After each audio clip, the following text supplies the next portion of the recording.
반갑습니다. 정용철입니다. 반갑습니다. 네, 실제로 보니까 어때요? 뭐 있어요? 가까이서 볼래? 저는 2002년도 옥동자를 시작을 하면서 그때부터 이제 뭐 청대학들 이렇게 강의 굉장히 많이 다녔어요. 그래서 제가 뭔가 좀 생각하는 어떤 그런 게 있어요. 그래서 뭘 생각하냐면은 제가 어렸을 때부터 이렇게 조금 좀 이렇게 좀 남들하고 조금 좀 달랐어요. 그러니까 뭐냐면 뭐 얼굴이 다른 게 아니랬고, 얼굴은 당연히 다르지만 그거 말고 왜 뭐랄까요, 환경 자체가 굉장히 어려웠어요. 환경 자체가 우리 동네에서 개그맨이 나왔다는 것 자체가 기적이고, 사실은 나름대로 제가 이제 내가 원하는 거 하면서 사는 그런 인생 자체가 좀 사실 우리 동네에서 나오기 좀 많이 힘들어요. 내 잘난 척이 아니라. 그래서 오늘은 여러분들에게 어떤 할 수 있다라는 어떤 그런 생각, 나도 가능하다라는 그런 생각, 저 사람도 하는데 나라고 못할까라는 그런 생각, 그런 생각들이 좀 많이 들 수 있는 그런 계기를 좀 드리고 싶어요. 그래서 저는 2002년부터 계속 이렇게 강의를 다녔어요. 그러다 보니까 여기까지 오게 됐네요. 제 고향은 충북 제천이에요. 혹시 알아요? 충북 제천 막골이라는 곳. 왜냐면 되게 촌이거든요. 그러니까 제천역에서 내려서 택시를 잡고 두항 막골 갑시다라고 하면 안 가요. 따블 그래야 갈까 말까. 그 정도로 굉장히 좀 들어가는 길 자체가 좀 많이 좀 험로죠. 험로. 되게 좀 어려워요. 저는 이제 국민학교 세대인데, 여름 방학 되기 전에 이제 장마가 오잖아요. 장마가 오면 비가 좀 내렸다 싶으면 우리 학생들은 다 축제죠. 왜냐하면 학교 안 가도 되거든요. 비만 왔다 그러면 안 가도 돼요. 조금 내렸다, 저거 좀 세게 내리는데 라고 싶으면 학교 안 가도 돼요. 왜냐하면 길이 끊겨요. 그러면 고립이 돼. 어디 나갈 수가 없어요. 오고 가고 할 수가 없는 그런 동네. 2004년도에 굉장히 큰 축제가 열렸죠. 막 소 때려잡고 돼지 때려잡고 막 난리가 났어요. 왜냐하면 2004년도에 드디어 우리 마을에 버스가 다니기 시작합니다. 예. 그전에는 안 다녔어요. 2004년도부터 버스가 다니기 시작했죠. 근데 다녀주려면 좀 시원하게 좀 많이 다녀주면 좋잖아요. 그죠? 근데 안타깝게도 하루에 꼴랑 한 대 다닙니다. 오후 3시에. 그 말은 뭐냐면은 3시 차를 타고 제천 시내로 나가지요. 그날은 들어오지 말란 얘기입니다. 굉장히 개방적인 동네에서 태어났죠. 그래서 제 얼굴이 개방형이 됐어요. 아무튼 그런 동네에서 이제 제가 자라고 커 옵니다. 그러다 보니까 동네에 이제 뭐 또래도 없고 그래요. 그래서 저 같은 경우에는 친구들이 저보다 3살 많은 애들까지 다 친구입니다. 그리고 저보다 3살 어린 애들까지도 친구죠. 왜냐면 또래가 없다 보니까 3살 많아도 그냥 야자트고 3살 적어도 그냥 야자트고 그래요. 그러다 보니까 자연스럽게 사람 많이 모이는 장소를 좋아하고 사람 많이 모이는 장소를 가게 돼요. 그래서 교회라는 곳을 제가 5살 때부터 다니기 시작을 했는데, 이때 꿈 얘기가 안 나올 수가 없습니다. 그때 당시 내가 5살 때 6살 때 누나들 형들 손 잡고 교회 다닐 때, 그때 제 꿈이 남들하고 좀 틀렸죠. 다른 애들은 전부 다 제 나이 또래 남자아이들의 대부분의 큰 꿈은 물어보나 백발백중 대통령이 제일 큰 꿈이었어요.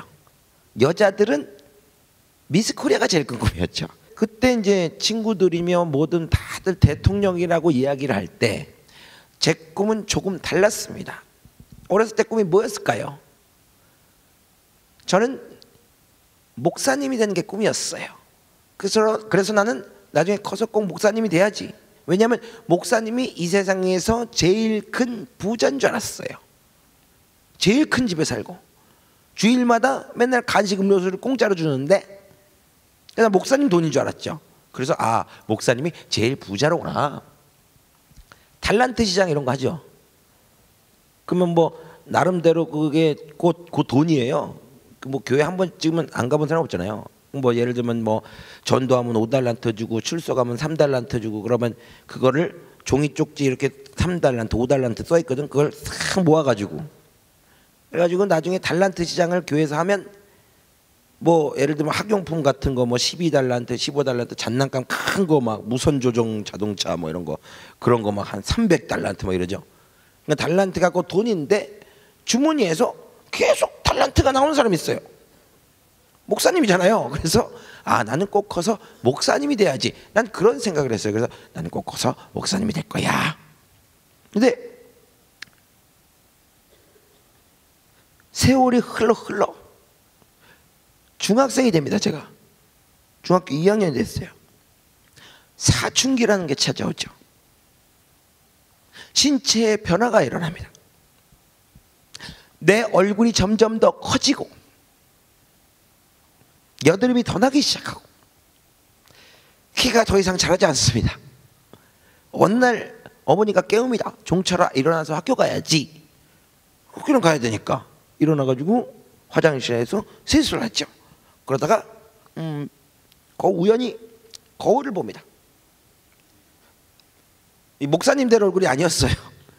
목사님 하면 좀 왠지 좀 근엄하게 생기시고 좀 점잖게 생기셔서 그냥 딱 봐도 목사님 느낌이 드는데 난 아무래도 목사님감이 아닌 겁니다. 그래서 어머니한테 고민을 털어놨죠. 어머니, 큰일 났습니다.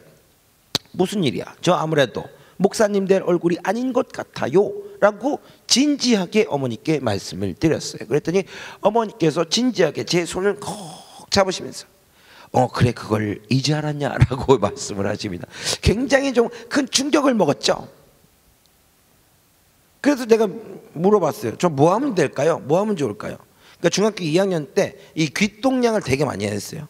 그래서 사람들한테 좀 많이 물어본, 그러니까 여러 군데도 다 물어보고 다녔어요. 뭐 교회 가서도 물어보고 선생님한테도 물어보고 선배들한테도 물어보고 이웃 아저씨 아줌마들한테도 물어보고 난 뭐가 되면 좋을까요? 좀 특이했대요. 나 자체가 좀 약간 좀 사람들한테 막 물어보고 다니고 막 그런 거 좋아해가지고요. 뭐가 되면 좋을까요? 뭐가 되면 좋을까요? 물어보는데 거의 대부분 그때 당시 종철아, 넌 이걸 해봐 라고 이야기를 하는 거예요. 뭐 해보라고 했을까요? 저보고 개그맨 해보라고 그랬어요. 너 개그맨 해봐, 너 코미디언 해봐 그러는 거예요. 근데 저는 사실은 어렸을 때 솔직히 개그맨이 꿈이 아니었어요. 지금 현재 그 개그맨 하고 있는 뭐 선배들이나 후배들 보면 어렸을 때부터 개그맨이 꿈이거든요. 이 양반들은. 그리고 뭐 동네에서 웬만하면 다 놀아봤던 그런 사람들, 좀 성격 자체가 밝은 사람들, 이런 사람들이 거의 대부분 그냥 어렸을 때부터 난 개그맨 해야지라고 꿈꾸는 사람인데 저는 그렇지 않았어요. 저는 개그맨이 되고 싶은 생각이 정말 요만큼도 없었어요. 왜냐하면 어른들 밑에서 자라갖고 커가지고 어른들이 주로 개그맨 그러면 뭐라 그랬냐면, 지금이야 뭐 연예인들 그러면 굉장히 좀 이렇게 뭐 어떻게 보면 좀 격감받고 좀 약간 좀 이렇게 야 저거 좋은 직업이야, 다들 이렇게 청소년들 이렇게 강의 다니면 꿈이 뭐니 그러면 연예인이 하는 사람 되게 많아요. 근데 사실 과거에는 절대 그렇지 않았거든요. 어른들이 딴따라라 그러고 막 광대짓이다 막 이렇게 깎아내리고 그랬단 말이죠. 그래서 굳이 내가 개그맨을 할 필요가 있을까? 개그맨 해봤자 인정도 못 받을 거 하면 뭐하나, 이런 생각이 되게 많이 들었어요. 그래서 사람들한테 얘기했죠. 어머니한테도 얘기했고, 난 개그맨 안 한다. 왜 안 하냐? 개그맨 해봤자 뭐하냐? 사람들이 인정도 안 해주는 거. 근데 주위에서 그러는 거예요. 왜 인정을 안 해도 네가 1등 되는 개그맨 되면 사람들이 다 인정해 줄 텐데 넌 그냥 봐도 얼굴만 봐도 웃겨 막 이러는 거예요. 주위 사람들이 계속 저한테 힘을 줘요. 주위 사람들이 계속 저한테 할 수 있다 그래요. 개그맨을. 계속 개그맨 해봐라, 개그맨 해봐라, 개그맨 해봐라 이런 소리를 계속 들으니까 아휴, 내가 이 방송에다가도 얘기 잘 안 하는데 제가 좀 치명적인 어떤 외모적인 어떤 단점이 있어요. 물론 모든 게 다 단점이겠지만 굳이 얘기 안 하는 단점이 있어요. 뭐냐면 제가 말이죠, 남들에 비해서 굉장히 귀가 얇아요. 무지하게 귀가 얇아요. 어느 정도 귀가 얇냐면 여러분들이 제 얼굴을 보면 알겠지만은 제 얼굴을 정면에서 보면 절대로 귀가 안 보입니다. 안 보이죠? 보여요? 머리 바짝 쳐도 보이지가 않죠. 분명히 이쪽에서 보면 보입니다. 그런데 정면에서 보면 안 보이죠. 네? 내 인생에서 가장 힘들었을 때가 언제인 줄 알아요? 뭐 대학 떨어졌을 때? 아니에요. 여자들한테 맨날 차일 때? 아니에요. 내 인생에서 가장 힘들었을 때는 그 여권 사진 찍을 때예요. 그 여권 사진 양식에 보면은 양쪽 귀때기가 정확하게 보여야 이렇게 써 있는데 난 어느 쪽을 찍어도 안 보냐 어떡하냐. 왼쪽으로 돌자니 왼쪽 귀가 안 보여. 오른쪽으로 돌자니 오른쪽 귀가 안 보여. 정면 보자니 둘 다 안 보여. 환장하게 되는 거야. 어쨌거나 저쨌거나 정말 그렇게 귀가 얇은데 사람들이 다들 개그맨 해봐라 개그맨 해봐라 그러니까 그 말이 일리가 있는 것 같고 나도 개그맨 해봤으면 좋겠고 개그맨을 해야 될 것만 같고 그러는 거예요. 확신을 가졌던 건 뭐냐면 다시 거울을 봤죠. 개그맨 얼굴이 맞아요 하면 되겠더라고요. 그래서 그때서부터 꿈이 바뀌죠. 목사님이 꿈에서 개그맨이 꿈으로 완벽하게 바뀌게 됩니다. 그러면서 개그맨이 되어야지 라는 아예 작정을 합니다. 개그맨이 될 거야. 나는 꼭 개그맨이 될 거야. 그래서 제가 여러분들에게 뭐든 어떤 얘기를 하는데 1시간 반 동안 이야기를 하지만 다른 건 다 까먹어도 되는데요. 요것만큼은 잊지 말아줬으면 좋겠습니다. 이 말만큼은 꼭 여러분들 명심해 줬으면 좋겠습니다. 뭐냐면 여러분 바늘이 가면 무엇이 따라와야 되지요? 실이 따라야 됩니다. 마찬가지라고 생각합니다. 여러분들이 어떤 꿈이 있고 여러분들이 어떤 계획이 있고 여러분들이 어떤 목표가 있고 여러분들이 어떤 원하는 꼴이 있습니다. 그죠? 분명히 있어요. 나이가 어리나 나이가 많아 여자나 남자나 누구나 다 자기가 원하는 꿈이 있어요. 계획이 있다 이거죠. 없다라면 사는 이유가 없죠. 재미가 없어요. 그죠? 자, 내가 원하는 꿈이 있다면 그것을 저는 바늘이라 본다면 반드시 실처럼 따라와야지만이 그 꿈을 이룰 수 있다. 뭘까요? 꿈이 있다면 반드시 따라와야 되는 것. 그래야지만 원하는 걸 얻을 수가 있습니다. 뭘까요? 그렇습니다. 노력이라는 두 글자가 반드시 따라야 합니다. 우리 한번 따라해 볼까요? 노력. 노력. 그렇습니다. 노력입니다. 노력. 그런데 어떠한 강의를 들어도 또는 선배들이나 아니면 또는 부모님이나 어른들이 어디 명사특강을 가도 항상 듣는 말이 노력하라. 열심히 해. 하팅 이런 얘기 합니다. 그죠? 근데 그들이 구체적으로 얘기는 안 해줍니다. 그러니까 어떻게 노력을 해야 되고 얼마만큼 노력을 해야 되고 어떻게 노력을 해야 되는지 알려주는 사람은 그리 많지 않은 것 같아요. 저도 마찬가지로 제가 잘하고 커왔을 때도 그렇게 정확하게 얘기를 해주는 사람이 그리 많지 않은 것 같아요.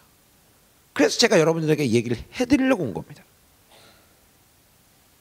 뭐냐면 노력은 바로 무엇이냐면 이거죠. 먼저 그걸 먼저 생각해 봐야 되는 거 아닙니까? 노력은 과연 무엇이냐? 제가 여러분께 묻겠습니다. 가슴에 손을 얹고 생각을 한번 해보세요. 여러분들이 지금 20살에서 24살이면 대략 평균적인 나이로 봤을 때 21살, 2살이라고 봅시다. 나는 21년, 22년을 살면서 지금까지 살면서 난 단 한 번도 난 진짜 재수가 없어가지고 난 단 한 번도 인생에 있어서 기회와 찬스가 없었다. 한 번도 찾아온 적이 없었다. 한 번도 찾아와 본 적이 없었다. 있습니까? 혹시 있어요? 난 한 번도 인생에 있어도 찬스가 찾아온 적이 없어. 아마 자신 있게 손들 수 있는 사람은 한 사람도 없을 겁니다. 크던 작던 여러분들에게 언제 어느 때든 기회는 찾아왔어요. 찬스는 찾아왔어요. 그리고 앞으로도 찾아올 겁니다. 그죠? 그거는 여러분 믿으시죠? 분명히 나에게 찬스가 찾아올 거라는 것, 인생의 터닝 포인트가 분명히 올 거라는 것, 여러분 기억하시죠? 믿으시죠? 그러면 저는 그것을 이렇게 하늘에서 이렇게 떨어지는 어떤 빗방울이라고 저는 비유를 해보고 싶습니다. 여러분들에게 찾아오는 기회가 빗방울이라고 비유를 해보고 싶다는 얘기예요. 그러면 천장에 구름이 잔뜩 꼈어요. 그리고 비가 팍 내립니다. 기회의 빗방울이. 앞에 앉아있는 사람이라고 비에 많이 젖고 저 뒤에 앉아있는 사람이라고 뭐 비에 적게 젖는다 그러겠어요? 아닙니다. 다 똑같이 기회는 찾아온다는 거예요. 똑같이 비에 젖을 거란 얘기입니다. 그죠? 그런데 어떤 사람은 똑같이 기회가 찾아왔는데 어떤 사람은 내가 원하는 삶을 살고 있고요. 어떤 사람은 힘들게 살아갑니다. 어떤 사람은 돈 많이 벌고 떵떵거리면 잘 살고 있는데 내가 원하는 거 하면서, 어떤 사람은 하루 벌어 하루 살지요. 왜 그럴까요? 똑같이 기회가 찾아왔는데 물론 규모는 다 다를 겁니다. 컸다가 작았다가 컸다가 막 이럴 겁니다. 그렇지만 분명히 기회는 찾아왔는데 어떤 사람은 성공하고 어떤 사람은 실패해요. 이유가 뭐겠냐고요. 저는 여러분들의 노력을 뭐로 비유를 하고 싶냐면 그 기회의 빗방울을 담을 수 있는 그릇이라고 저는 비유를 하고 싶다는 얘기죠. 그래서 여러분들의 노력이 커진다면 어떻게 되겠습니까? 그릇이 커지겠지요. 그럼 어떻게 됩니까? 나에게 떨어지는 그 빗방울을 더 많이 모을 수 있을 거 아닙니까? 그러면 그 사람은 어떻게 됩니까? 성공할 수 있는 확률이 점점 높아지는 거 아니겠어요? 반대로 전혀 노력을 하지 않아서 그릇이 없어, 아예 작아, 진짜 작아. 그럼 어떻게 돼요? 성공할 수 있는 확률이 점점 떨어지겠죠. 그릇이 큰 사람에 비해서. 내가 원하는 꿈, 내가 원하는 롤모델, 내가 원하는 어떠한 원하는 꼴들, 그거보다 그릇이 커지면 어떻게 돼요? 내 경쟁자보다도 내 그릇이 커지면 어떻게 돼? 그를 뛰어넘을 수 있는 확률이 더 높아진다는 얘기죠. 그러니까 제가 여러분들에게 꼭 이 말씀을 드리고 싶은 건, 다른 건 다 까먹어도 좋습니다. 여러분들이 인생의 주인공이라는 것 잊지 말아 주십시오. 여러분들이 인생의 주인공이고 여러분들이 가장 소중한 사람입니다. 그러면 여러분만을 위한 노력을 해 주십사라는 거예요. 누구를 위한 노력이 아닌, 누가 해 라고 해서 하는 노력이 아닌, 여러분들 스스로 하는, 여러분들이 즐길 수 있는 무언가를 하시란 얘기예요. 그럼 어떻게 돼요? 그 그릇이 점점 커지겠죠. 그 그릇이 커지면 여러분들을 뛰어넘을 수 있는 사람은 없어집니다. 예? 저는 그렇게 믿어요. 그래서 그 얘기를 듣고 나는 개그맨이 되기 위해서는 어떤 노력을 해야 될까라고 생각을 해요. 얼굴은 굳이 노력할 게 없었어요. 그래서 무슨 노력을 할까 하다가 제가 이제 집에 갑니다. 집에 가서 제일 먼저 한 행동이 있죠. 제가 몇 년 동안 모아왔던 빨간색 돼지 저금통을 카타카를 뽑아들고 과감하게 배돼지를 푹 땁니다. 땄어요. 땄더니 10만 원 가까이 나옵니다. 그래서 그 돈을 싹 모아가지고 제가 제일 먼저 구입한 게 뭐냐면 녹음기를 삽니다. 녹음기. 그래서 워크맨 혹시 압니까? 워크맨이라고 알아요? 모를 수도 있을 텐데, 그 워크맨이라고 이제 카세트 테이프 넣어가지고 이렇게 녹음하는 거 있어요. 그리고 카세트로 이제 플레이 버튼 누르면 소리 나오고. 카세트는 다 봤죠? 그건 받겠지. 넣어서 닫고 빨간 버튼 누르면 녹음이 돼. 그래서 그걸 사다가 뭘 했냐면, 저 때는 이제 비디오가 없었기 때문에 그 녹음기를 사다가 코미디 프로를 다 녹음했어요. 여러분들은 지금 아는 코미디 프로가 개콘밖에 없죠? 뭐 코빅이나 뭐 우차싸 이런 건 당연히 아는 거고, 그 정도 수준이죠. 과거에는 코미디 프로그램이 진짜 많았어요. 엄청 많았고, 그리고 뭐 시청률이 뭐 한 70몇 프로 80몇 프로 나왔으니까 거의 대부분 전 국민이 다 봤다고 봐야죠. 그런데 그때 당시 코미디 프로그램이 뭐 유머 1번지, 청춘만만세, 웃으면 보기 와요, 테마 게임 뭐 이런 거였어요. 그래서 그 코미디언들이 하는 어떤 대사들, 유행어들, 그리고 그들의 발성 이런 거를 카피하려고 그때부터 녹음을 계속했어요. 그래서 계속 들었죠. 근데 저는 특이하게 그 개그맨들이, 코미디언들이 하는 어떤 애드립이라든지 여러 가지 어떤 대사들이 잘 들렸다기보단 제가 잘 들린 소리는 여러 가지 잡소리들이 더 많이 들렸어요. 무슨 자동차 소리, 기차 소리, 변기 물 내려가는 소리, 드럼 소리, 방구 소리, 이런 소리들이 훨씬 더 잘 들렸다는 얘기죠. 그러니까 뭐 그런 소리들이 여러 가지 어떤 사물 소리들이 뭐 보통 10으로 이렇게 볼륨을 10으로 놓고 들었다면 여러 가지 잡소리가 막 13, 14처럼 들리고 그런 게 아니라, 괜히 들어보면 왠지 저건 따라할 수 있겠다라는 생각이 드는 거예요. 그래서 그 소리들을 이제 한번 따라해 봤어요. 그리고 리허설로 사람들한테 조금 보여줬어요. 주위 동생들이나 형들한테. 그냥 깔깔거리고 웃어요. 그때부터 아 이거다 그래가지고 그때부터 여러 가지 소리들을 본격적으로 따기 시작해요. 막 별의별 소리 다 따가지고요. 카세트 테이프가 그때 당시 뭐 30분짜리, 60분짜리, 긴 거 90분짜리, 120분짜리도 있었어요. 있는데 거의 60분짜리로 해가지고 제가 공테이프만 산 게 엄청 났었으니까 거의 그 컵라면 박스 2개 정도 나왔어요. 그 정도 되니까 얼마나 녹음을 많이 하고 다녔겠어요. 그래서 소리를 들어보고 그걸 따라해보고, 이게 똑같긴 한데 재미없는 것도 있고 좀 덜 똑같은데 재밌는 것도 있고 이래요. 그래서 사람들한테 막 리허설도 해보고 막 계속 연습해 본 거죠. 여러분들하고 뭐 똑같은 입을 가지고 똑같은 혀를 가지고 있는데 나라고 소리를 잘 내고 여러분들이라고 소리를 못 낸다? 아니거든요. 다 소리 낼 수 있거든요. 다만 노하우를 모르는 거죠. 어떤 특징들이라든지 어떻게 소리를 내야 되는지 그 방법을 모르는 거지, 사실은 다 낼 수 있어요. 제가 지금 이 자리에서 여러분들에게 1분 동안 뭐 하나를 가르쳐주면 여기 있는 모든 학생들이 개인기 하나씩 할 수 있습니다. 아 진짜예요. 가르쳐드려요? 가르쳐드릴까? 자, 누구나 다 이응, 니은, 언이라는 발음을 할 수 있습니다. 해봅시다. 시작. 그렇죠. 이걸 길게 한번 빼봅니다. 시작.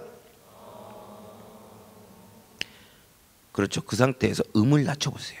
음을 최대한 낮추면 중저음 베이스음이 잔뜩 깔리면서 코끝이 덜덜 떨리는 걸 느낄 수가 있어요. 한번 해봅시다. 시작. 아니 볼륨을 줄이라는 얘기가 아니고 가뜩이나 사람 없는데 자꾸 그럴래?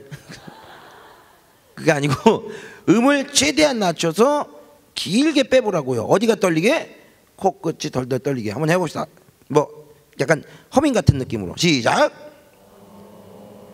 자, 그렇죠. 자, 그 상태에서 제가 음정을 가르쳐 드리도록 하겠습니다. 음정은 여러분 그 나이키 알죠?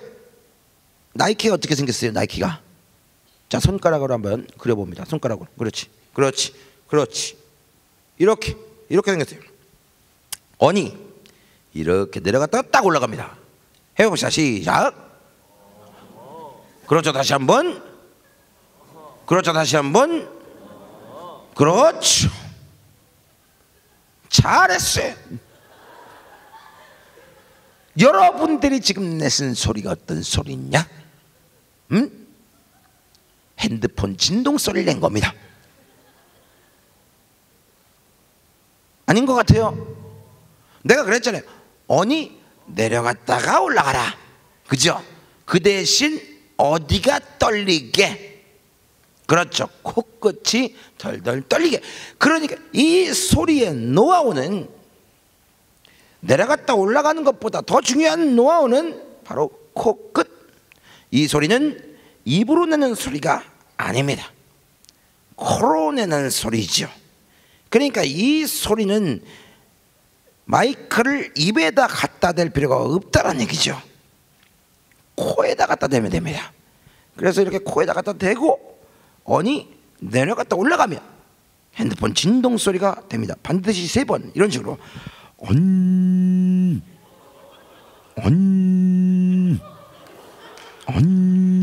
그죠? 스마트폰 어때요? 스마트폰 진동이 박자가 여러 가지 버전이 있죠. 이렇게, 그죠?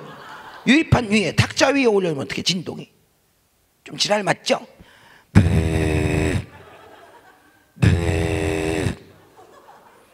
뚝 떨어지죠, 그죠? 저는 계속 듣고 따라하고 연습하고 듣고 따라하고 연습한 거라고.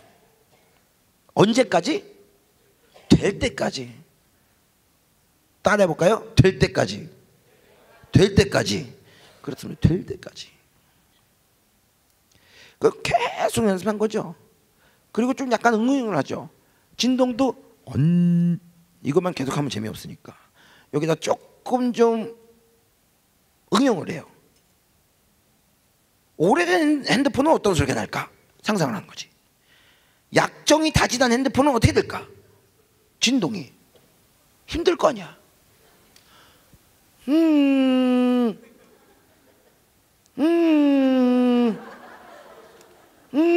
네, 이렇게 되죠. 계속 듣고 따라하고 연습하고 듣고 따라 연습하고 될 때까지 계속 노력을 한 거죠. 나름대로 저만의 그릇을 점점 키워갔던 거죠. 그러다가 2000년도가 딱 됩니다. 2000년도에 제가 뭘 하고 있었냐면 냉면집에서 주방 보조로 한참 일하고 있을 때, 그러니까 여러분들이 4살, 5살, 6살 때겠네요. 그죠? 그때 저는 냉면집에서 주방 보조로 군대 갔다 와서도 다시 복직해 있는 상황. 그래서 주방장 바로 밑에까지 이제 제가 올라갑니다. 처음에 제가 고등학교 2학년 때부터 제가 좀 아버지가 좀 빨리 돌아가시고 안 계셔서 제가 좀 장남 역할을 좀 빨리 했어야 됐어요. 그래서 돈을 좀 빨리 벌어야 됐어요. 뭐 여러분들이 뭐 그 검색 사이트 같은 데서 보시면 아시겠지만 저는 뭐 최종 학력 그냥 고졸입니다. 이제 대학 안 나왔고요.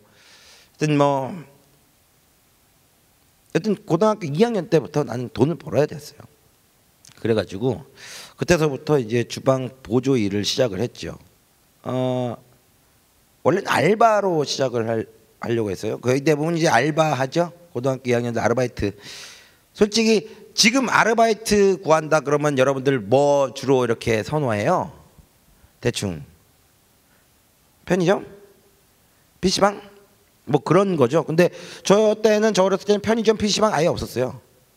그러니까 저희 때 나이대에 어떻게 보면 가장 고등학교 학생들이 선호하는 어떤 알바 자리, 아르바이트 자리는, 그땐 알바라고도 안 했어요. 아르바이트라고 했지, 정확하게.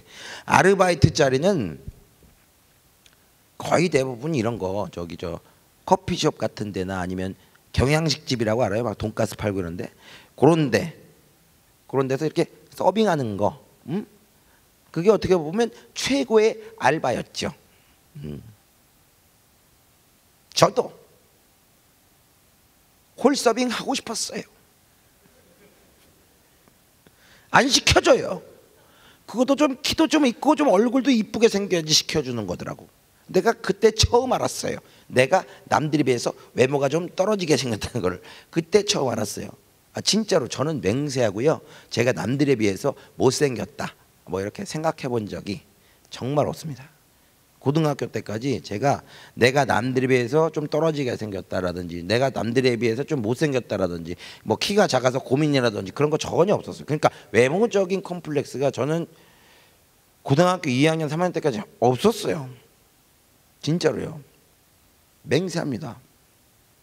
왜냐하면 충북 제천 두악 막골 제가 말씀드렸죠. 16가구 삽니다. 근데 좀 특이한 마을이죠. 왜냐하면 집성촌입니다. 그 말 뭐냐면 모르는 사람도 있어서 설명드리는데 집성촌이 뭐냐면 정씨만 삽니다. 앞집이 큰아버지 댁, 뒷집이 할아버지 댁 다 이럽니다. 다시 말하면 뭐냐면 마을 사람들 전체가 다 나랑 같은 식구죠. 다시 말하면 뭐냐, 마을 사람들 전체가 다 저처럼 생겼습니다. 여자고 남자고 다 저처럼 생겼어요. 여자들은 내 얼굴에 머리만 길어요. 그런 상황이기 때문에 내가 남들에 비해서 못생겼다 생각할 이유가 없어요. 다 똑같이 생겼는데. 예? 키가 작다고요? 왜 이래요? 내가 마을에서 2번째로 커요. 내가 없으면 집에서 형광등 못 갈아. 그 정도로 우성인자를 타고 태어났다 생각했어요. 진짜로. 그랬는데 이건 뭐 저기 뭐 알바 자리 구한다고 무슨 저기 이렇게 홀서빙 구한다고 이렇게, 그때 당시는 공중전화 옆에 이렇게 전봇대 같은데 이렇게 알바 구하면 이렇게 쭉 찢어가지고 공중전화 앞에서 전화하고 그랬어요. 그러니까 쭉 찢어가지고 전화해. 그러면 저기 홀서빙 구한다고 해서 전화 드렸습니다. 그러면 빨리 오래요. 가지. 신기해. 보자마자 아이고 5분 전에 다 구했는데 가세요 그래. 그게 한두 번이 아니야. 그래서 그때 느꼈지. 내가 좀 남들에 비해서 좀 틀리게 생겼구나. 그때 처음 느꼈죠. 그러면서 받아준 데가 냉면집 주방 보조일이었어요. 그러니까 주방 보조일을 하면서 사실은 이제 그때부터 제가 원래 좀 이게 뭐냐면 성격 자체가 좀 되게 좀 어떻게 보면 포기를 모른다 그러면 되게 멋있는 표현일 수도 있는데요. 어떻게 보면 되게 미련해요. 그냥 저는. 그러니까 만약에 내가 이 환경이 이게 다야, 이게 내가 적응해야 돼, 그럼 그냥 바로 인정을 해버려요. 난 그런 스타일이에요. 그래서 군대에 있을 때도 병장 딱 되고 제대할 때 제대 안 하면 안 되나 그러면 막 울고 그랬어요. 그 정도로 그냥 내가 이 환경이 이렇다 그러면 난 그냥 여기서 아예 적응을 하고 여기서 재미를 찾는 뭐 그런 스타일이거든요. 근데 그래서 주방 보조 일이 내가 전부인 줄 알았어요. 그래서 내가 이거를 그냥 끝까지 가야 된다, 이건 내가 해야 된다 이 생각해가지고요. 그때 주방 보조 일 시작할 때 제일 먼저 내가 그 뭐 주방장한테 이거 해라 했던 게 설거지. 그래갖고 그때부터 이제 설거지부터 해가지고 차근차근 한 단계 한 단계 올라갔어요. 그래가지고 주방 보조 중에서 제일 높은 거, 우리끼리는 이제 세컨드라고 해요. 주방장 바로 밑에라고. 세컨드까지 제가 딱 올라갔어요. 내 밑에 3명이나 있고. 그러니까 그때 월급을 2000년도에 군대 갔다 와서 그리고 월급 받은 게 한 260만 원 정도 이렇게 받았으니까 나쁘지 않죠. 그죠? 나쁘지 않았어요. 그리고 곧 있으면 주방장이 되는 뭐 그런 상황이었죠. 그러니까 2000년도 딱 되니까 어떤 생각이 들었냐면 그 개그맨이 꿈이긴 하지만 개그맨은 조금 좀 뭐랄까요, 이루기 힘든 꿈이고 주방장은 이제 곧 손에 잡힐 것 같은 뭐 그런 때가 2000년도였어요.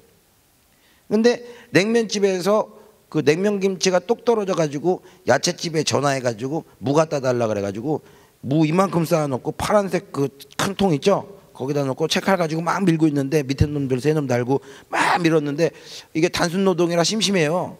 그래가지고 우연히 이제 제가 TV를 켰죠. 근데 일하다가 제가 TV를 킨 경우는 거의 없었는데 그날따라 진짜 TV를 켜게 되더라고. 딱 켰는데 TV에서 뭐 하고 있냐면 개콘 하는 거예요. 개콘이 99년도가 생일이죠.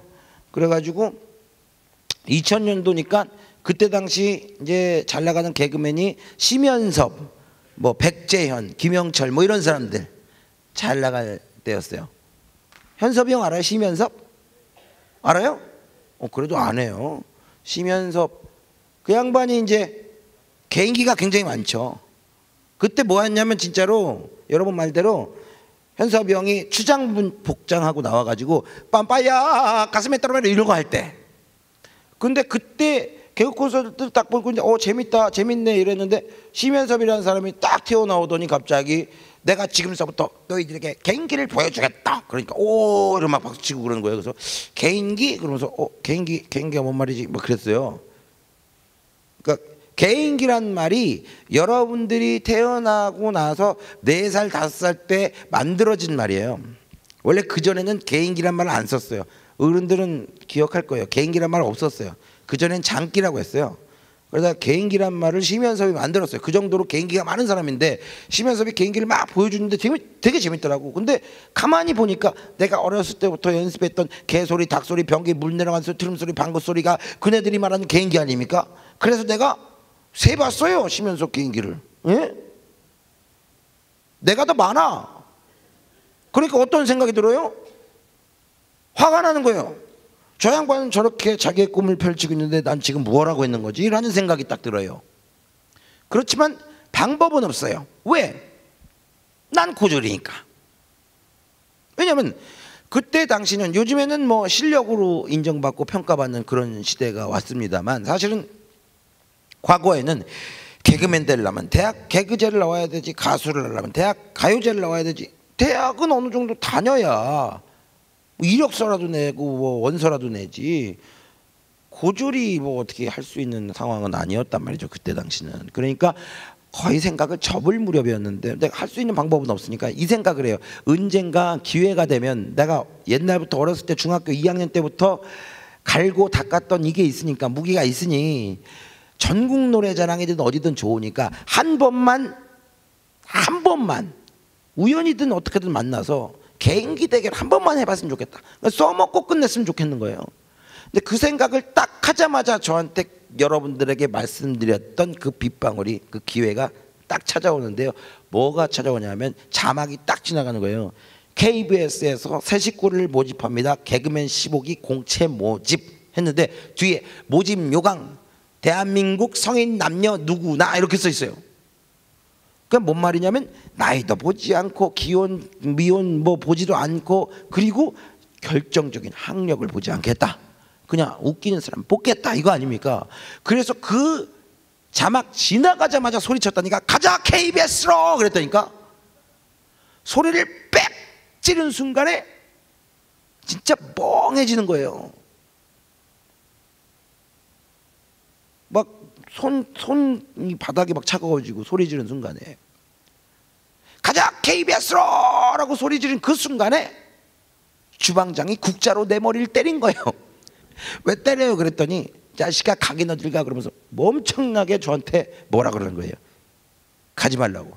만약에 다음날 개그맨 시험 보러 가든지 아니면 사장님한테 얘기해서 조퇴하든 뭐 늦게 오든 그러든지, 만약에 그런 짓거리 하면, 방송국 간다든지 그런 짓거리 하면 다시는 내 얼굴 볼 생각하지 마라.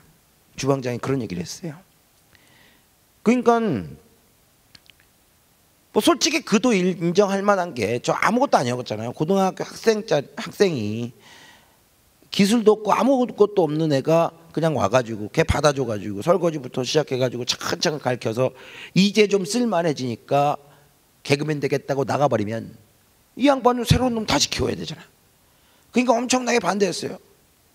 보내주세요 안 돼, 보내주세요 안 돼, 엄청 반대했어요. 아니 무슨 뭐 남대로 말이에요. 연예인 한다 그러면은 집안에서 반대를 하죠. 나는 주방에서 그렇게 반대를 했어요. 그냥 보내주세요 막 안 된대. 집에서 되게 고민 많이 했어요. 어떡하지? 이런 고민. 다음날 내가 어디로 가느냐에 따라서 내 운명이 갈리는 거잖아요. KBS로 가느냐 아니면 주방으로 가느냐, 그죠?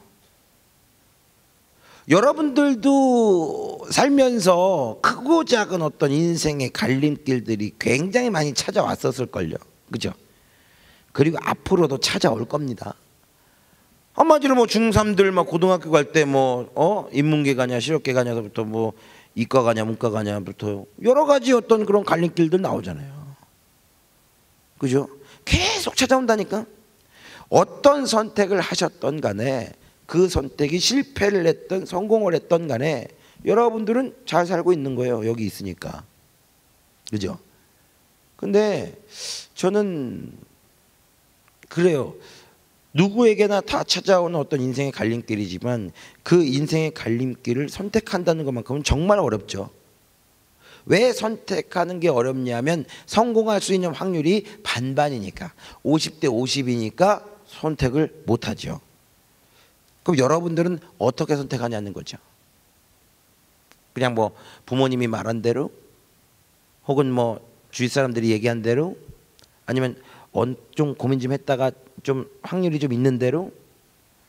저는 어떤 선택을 하냐면 50대 50이다, 확률이 50대 50이다 라고 생각을 하면 저는 그 상황에 대해서 딱 5분에서 10분 정도만 고민해요. 남의 얘기는 듣지 않고요. 왜냐하면 어차피 내 인생이니까.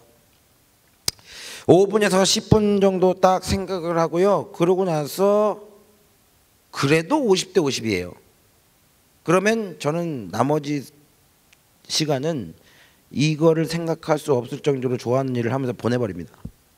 그리고 저는 다음날 다시 생각하죠. 5분에서 10분을. 또 50대 50이야? 그럼 다음날로 넘겨요. 저는 그런 식입니다.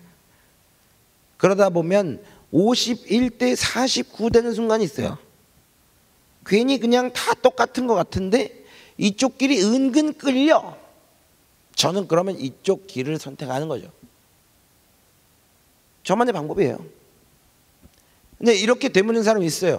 좋은 방법이긴 한데 좀 약간 좀 그렇다. 왜요? 그러다 실패하면 어떡하니? 그래요. 그러니까 제가 여러분들에게 꼭 드리고 싶은 말씀 또 한 가지는 뭐냐면, 실패하면 어떡하니? 이 말이에요. 실패하면 어떡하니? 실패하면 어떡하니? 그 말이 무서워요? 실패라는 말이? 저는 여러분들에게 말씀드릴 수 있어요. 지혜로운 사람은 절대로 실패를 두려워하지 않는다는 거. 여러분 또한 실패를 두려워하지 않는 여러분들 되셨으면 좋겠어요. 왜냐하면 사람은 누구나 다 실패하거든요. 사람은 성공도 하고 실패도 합니다. 그런데 모든 사람들이 성공만을 떠받들고 성공만을 지향하죠. 성공만을 원하고 있고요. 그런데 그 성공만을 원하다가 만약 실패하면 좌절해버리죠. 그럼 그거야말로 끝인 거죠. 저는 이렇게 생각해요. 성공만 하는 삶을 사는 사람이 있어요. 그 사람 맨날 성공만 해요. 주위의 모든 사람이 그를 떠받들고 그에게 아부하고 그가 잘 되기를 원하면 박수치고 뭐라도 떨어질까 그러고 손 벌리고 그러지만, 그도 사람인지라 우쭐대다가 실수할 수도 있죠. 그 작은 실수로다가 실패를 맛보는 거야. 그럼 그 사람 어떻게 됩니까? 실패에 대한 경험이 없죠. 우왕좌왕 어리버리하다가 무너질 수 있어요, 그대로. 그러나 반대로 계속 실패만 하는 삶을 사는 사람이 있어요. 계속 실패만 해. 주위에 사람도 없고 모두 그를 손가락질을 하지만 그가 포기하지 않고 계속 도전한 결과 작은 성공을 한다 가정합시다. 그럼 그 사람 느낄 거 아니야. 아, 내가 이렇게 해서 실패했고 저렇게 해서 실패했는데 이렇게 하니까 성공하는구나. 나에게 있어도 굉장히 쓰디썼던 그런 실패의 경험이다 잔들이 나에게 어마어마한 득이 된다는 거죠. 그죠? 성공의 발판이 된다는 거죠. 저는 그렇게 생각하고 여러분들에게 그러한 메시지를 드리고 싶어요. 누구나 잘 나갈 수 없습니다. 계속 잘 나갈 수 없어요. 그리고 누구나 계속 밑바닥일 수 없습니다. 언젠가 좌절하지 않고 포기하지 않고 꾸준히 노력한다면 분명히 딛고 일어섭니다. 그래서 우리 지혜로운 사람들이, 그리고 우리 가운데 식구들이, 제가 여러분들에게 부탁드리고 싶은 것은 실패를 두려워하지 말자. 우리가 가장 두려워해야 될 단어는 바로 포기입니다. 좌절이고.